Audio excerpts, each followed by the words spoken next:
मेरा नाम नीता है और मैं एक ऐसे गांव की लड़की हूँ जहाँ हर लड़की को एक ऐसे दर्द से गुजरना पड़ता है जो दुनिया में कोई भी सोच नहीं सकता। मैं जहाँ रहती हूँ यहाँ पर हर लड़की को बड़े होने पर अपने पिता से ही विवाह करना पड़ता है। मुझे लगता है यह दुख एक लड़की के लिए सबसे बड़ा दुख है। मेरा नाम नीता है और मैं जब 8 साल की थी तो हमारे पड़ोस में एक लड़की की शादी जो लगभग 16 साल की होगी। हर लड़की अपनी शादी वाले दिन बहुत खुश होती है, लेकिन वह लड़की बहुत दुखी थी और आंसू बहा रही थी। उस लड़की का नाम था रानी। मुझे समझ नहीं आ रहा था आखिर रानी इतना रो क्यों रही है।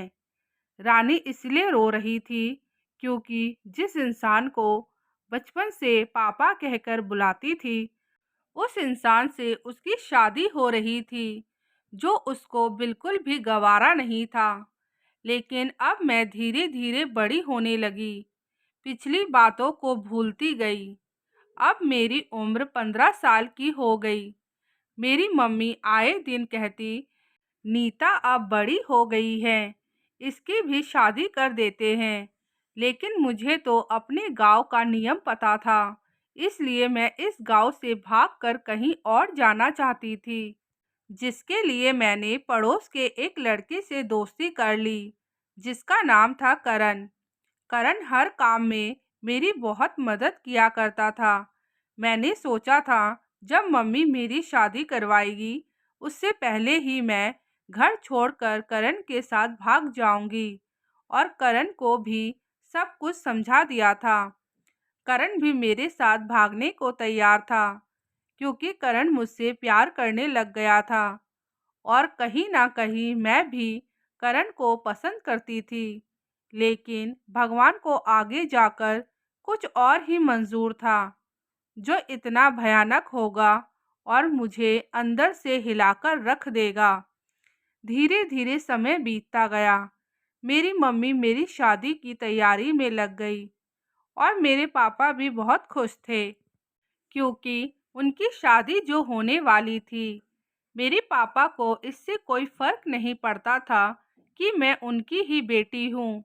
उनको बस इस बात की खुशी थी कि उनकी शादी एक 16 साल की लड़की के साथ होने वाली है।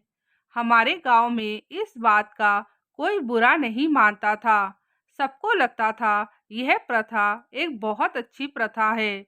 इससे अपनी लड़की अपने घर में ही रह जाती है। उसकी शादी के लिए किसी और को दहेज नहीं देना पड़ता है और शादी भी कम खर्चों में हो जाती है। मेरी शादी का दिन तय हो गया। मैं उससे एक दिन पहले ही भाग जाना चाहती थी, लेकिन पता नहीं कैसे मेरी मम्मी को सब कुछ पता चल गया और मेरी मम्मी ने मुझे एक कमरे में बंद करके रख दिया, जिस कारण मैं करण के साथ नहीं भाग पाई। करण बेचारा पूरी रात मेरी इंतजार में बाहर बैठा रहा कि कब नीता बाहर आएगी और कब हम भाग चलेंगे। मैंने अपनी मम्मी को खूब समझाने की कोशिश करी। मैं अपने पापा से शादी नहीं करना चाहती हूँ। मैंने अपनी मम्मी को बताया वह मेरे पिता हैं, उनकी वजह से मेरा जन्म हुआ है और उन्हीं के साथ मेरी शादी कर दोगी। यह कितना गलत है। लेकिन मेरी मम्मी के समझ में कुछ नहीं आ रहा था, या कहे मेरी मम्मी समझना ही नहीं चाहती थी, क्योंकि हमारे गांव में अगर लड़की की किसी और लड़के से शादी करवाते तो लड़की को बहुत दहेज देना पड़ता था, जिस कारण गांव वालों को दहेज से अच्छा अपने पिता से ही शादी करवाना ज़्यादा बेहतर लगता था। मम्मी मुझसे कहने लगी, तेरी शादी के लिए हम इतना दहेज कहाँ से लाएंगे? अगर तेरी शादी किसी और लड़के से करवाएंगे तो वह लड़का मुंह खोलकर दहेज मांगेगा। तेरे पिता इतना दहेज कहाँ से लेकर आएंगे? हम तेरी शादी किसी और लड़के से नहीं करवा सकते हैं, इसलिए तेरी शादी तेरे पिता से ही होगी। चाहे तुझे अच्छा लगे या बुरा। लेकिन मैं ये शादी नहीं करना चाहती थी। दूसरे दिन मेरी शादी मेरे पापा से करवा दी गई, जो मुझे कतई मंजूर नहीं था। लेकिन ना चाहते हुए भी मेरी शादी मेरे पापा से हो गई। रात को मेरे पापा ने मेरे साथ जो किया, मेरे पापा ने बाप बेटी के रिश्ते को तार तार कर दिया। धीरे धीरे मेरी दिमागी हालत खराब होने लगी। मेरे घर वालों को भी समझ नहीं आ रहा था, आखिर इस लड़की को क्या हो गया है। इस लड़की ने तो बचपन से ही देखा है हमारे गांव में बाप बेटी की शादी हो जाती है, फिर इसके दिमाग में इतना गहरा सदमा क्यों लग गया है।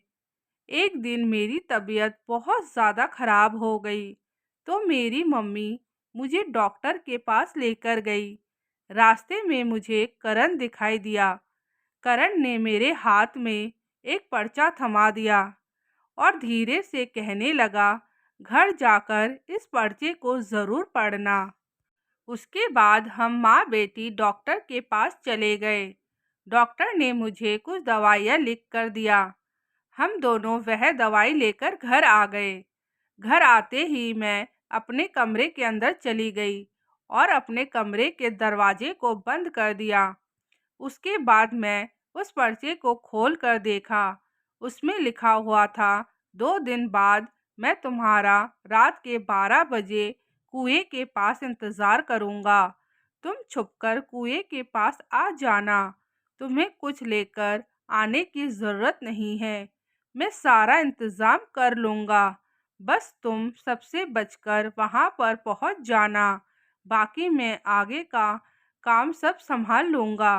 उस पर्ची को पढ़कर मुझे हिम्मत सी आ गई।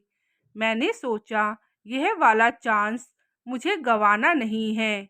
मुझे कैसे भी रात के 12 बजे उस कुएं के पास पहुंचना है, ताकि मैं इस गंदगी से निकल पाऊं और अपनी ज़िंदगी अपने तरीके से जी पाऊं और मैं इस घटिया रीति रिवाज के चंगुल से बच पाऊं। मेरी तबीयत पहले से ही खराब थी, इसलिए पापा मेरे कमरे में नहीं सोते थे।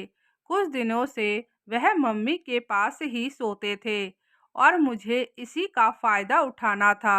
मैं 2 दिन बीतने का इंतज़ार करने लगी। आज मेरे भागने का दिन था। रात को सब खाना पीना खाकर अपनी अपनी जगह पर सो गए। मैं भी अपने कमरे के अंदर चली गई और खिड़की से सब पर नज़र रखने लगी कि घर के आंगन में कोई है तो नहीं, ताकि मुझे जाते हुए कोई देख ना ले। और उसके बाद जैसे ही घड़ी में 12 बज गए, मैं घर से चुपके से निकल गई और चुपके चुपके कुएं के पास पहुंच गई। जब मैं वहां करण को देखा, मेरी खुशी का ठिकाना नहीं था, क्योंकि मेरे दिल में यह भी हो रहा था, पता नहीं करण आएगा कि नहीं। लेकिन करण मुझसे सच्चा प्यार करता था, इसलिए मुझे इस हालत में भी अपनाने को तैयार था। करण भी मुझे देखकर मुस्कुरा रहा था। करण मुझे कहने लगा, यहाँ ज़्यादा देर रुकना सही नहीं है। और उसके बाद हम दोनों खेतों के रास्ते से होते हुए गांव के बाहर जो बस स्टैंड था, वहां पर आ गए। वहां एक बस खड़ी हुई थी और थोड़ी ही देर में चलने वाली थी। हम दोनों जाकर उस बस में बैठ गए और अपने मुंह पर कपड़ा बांध रखा था, ताकि हमें कोई भी पहचान ना पाए और किसी तरीके से शहर पहुंच जाए। पूरी रात बीतने के बाद हम शहर पहुंच गए। करण ने पहले से ही अपने लिए काम देख रखा था। हमने एक कमरा किराए पर लिया और अपनी नई जिंदगी की शुरुआत करने लगे। कुछ दिन बाद मैं भी काम पर लग गई। अब हम दोनों की जिंदगी बहुत अच्छी चल रही है। इस घटना को घटे कई साल बीत चुके हैं। अब हम 2 बच्चों के माता पिता बन चुके हैं। दोस्तों, आज की कहानी एक काल्पनिक कहानी है। आप लोगों को अच्छी लगे तो वीडियो को लाइक ज़रूर करें और चैनल को सब्सक्राइब ज़रूर कर लीजिएगा। धन्यवाद।